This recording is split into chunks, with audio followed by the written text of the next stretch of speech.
বিএনপির মহাসচিব মির্জা ফখরুল ইসলাম আলমগীর বলেছেন, নতুন বাংলাদেশ নির্মাণে নতুনরা অবদান রাখলেও প্রবীণদের অবদানও ভুলে যাওয়া যাবে না।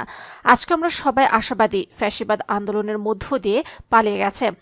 শনিবার প্রয়াত বিশিষ্ট সাংবাদিক মাহফুজুল্লাহর মরণোত্তর সম্বোধনা উপলক্ষে জাতীয় প্রেস ক্লাবে আলোচনা সভায় তিনি এসব কথা বলেন।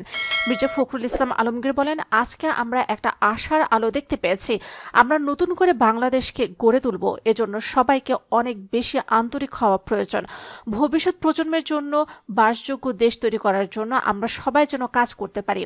বিএনপি মহাসচিব বলেন, ভবিষ্যৎ প্রজন্মের জন্য যাতে আমরা বাসযোগ্য একটি দেশ নির্মাণ করতে পারি, সেজন্য আমাদের সবাইকে ঐক্যবদ্ধ থাকতে হবে।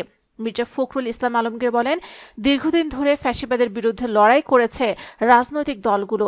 শেষ ছাত্র জনতার লড়াইয়ে ফ্যাসিবাদ বিদায় নিয়েছে। সাংবাদিক মাহফুজুল্লাহ স্মরণ করে মির্জা ফখরুল ইসলাম আলমগীর বলেন, গণতন্ত্রের জন্য সাংবাদিক মাহফুজুল্লাহ লড়াই করেছেন।